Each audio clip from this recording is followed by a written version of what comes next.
का दिया हुआ कि वैभव ने 12% वार्षिक दर पर 60,000 का निवेश किया है। वैभव ने 12% वार्षिक दर पर 60,000 का निवेश किया है।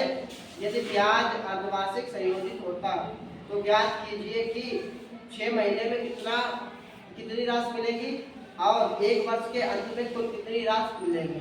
ठीक है, तो एक सवाल में दो समय में पूछा गया। एक 6 वर्ष का निकालना, 6 महीने का निकालना है और दूसरा 1 साल का निकालना है। और एक बात ये इसमें ध्यान रखने वाली है कि इसमें ब्याज जो है वो अर्धवार्षिक संयोजित होता है। ठीक है, यानी ब्याज की दर पूछी गई, जब भी आपको अर्धवार्षिक ब्याज पूछा जाए, ठीक है, जब भी अर्धवार्षिक पूछा जाए तो एक बात याद रखो, ये किसी किताब में नहीं लिखा होगा। ये याद रखना है कि दर को आधा करेंगे और समय को दोगुना करेंगे।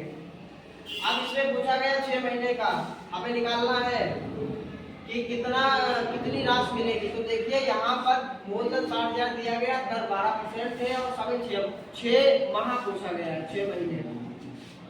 तो इसको हल करेंगे 60,000 और ब्रैकेट में ये सब लिख लेंगे, दर बटे 100, दर कितनी है 6 है।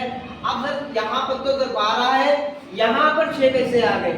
तो यहाँ पर आपको देखो कि ब्याज के कितना पूछ रहा, अर्धवार्षिक पूछ रहा है। ठीक है, जब भी अर्धवार्षिक पूछे तो उसमें क्या करेंगे, दर को आधा करेंगे। दर 12% दी है तो इसको आधा करा है, 12 को जब आधा करेंगे तो कितना बचेगा, 6 बचेगा। वही 6 यहाँ पर लिख लिए है। ठीक है, फिर क्या कहा है कि समय को दोगुना करेंगे।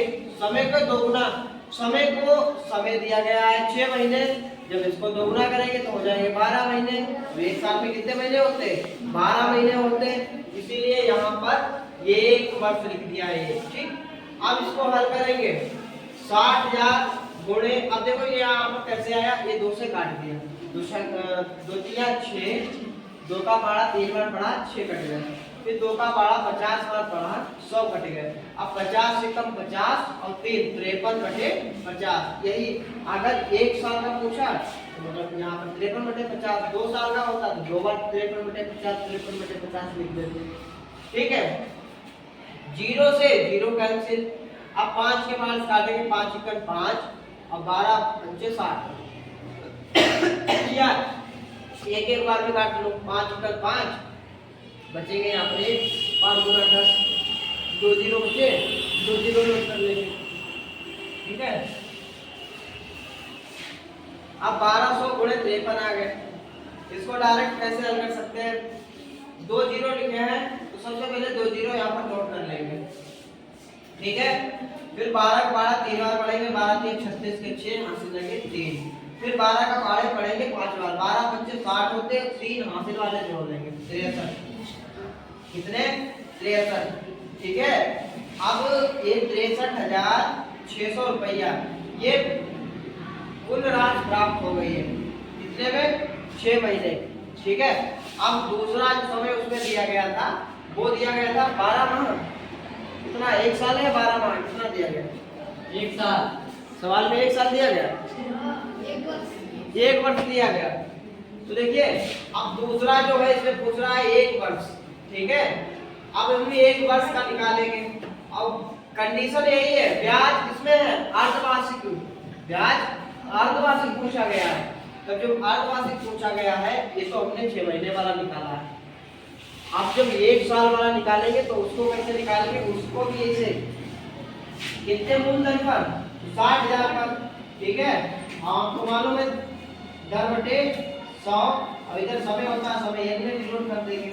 अब देखिए यहाँ पर आपका दिया गया है 60,000, लिख लीजिए 60,000। अब यहाँ पर दर का मान कितना रखोगे, बोलिए, दर का मान 6 रखोगे। क्यों, क्योंकि अर्धवार्षिक में इसमें भी पूछा गया, 12 है तो 6 रखेंगे यहाँ पर। हाँ बिल्कुल सही है, तो ये 1 प्लस 6 बटे 100 हो जाएगा। जैसे ऊपर काटा था वैसे नीचे काट देंगे, इससे 2 के पास काटेंगे 2 तिया 6 और 2 का पारा जब पढ़ेंगे तो बचे 10, 0 बचा 0 से नोट कर लेंगे। अब यहाँ पर समय हमारा, अब सुनो, 1 वर्ष का पूछ रहा है कि 1 वर्ष में अंत में कितनी राशि प्राप्त होगी। सवाल ये तो कह रहा है 1 वर्ष के अंत में कितनी राशि प्राप्त होगी। लेकिन यहाँ पर समय को 2 वर्ष क्यों लिखा है? ये हमने जो बताया है, जब अर्धवार्षिक पूछा जाए तो क्या करेंगे, समय को दोगुना और व्यय को आधा करेंगे। ये बात ध्यान रखो।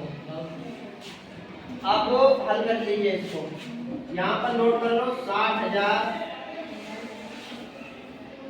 गुणे 53 और घटे में 50 गुणे 50। ठीक है, 2 साल का पूछा गया। 0 से 0 यहाँ पर नीचे के 2 0 ऊपर के 2 0 काट दिए। अब जब 5 काटेंगे तो 12 बार में कट जाएगा। ठीक है, 12 बच्चे 60, एक बचा मतलब 120 हो गए। ठीक है, हाँ।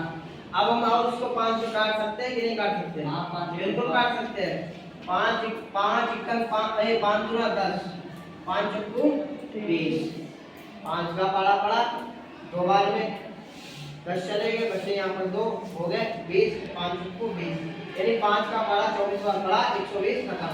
यहाँ पर 24 गुणे 53 इनकी सबकी गुणा की तो गुणनफल आ गया है 67,416 रुपया। ठीक है, ये मूल राशि पूछी, यही राशि पूछी गई थी।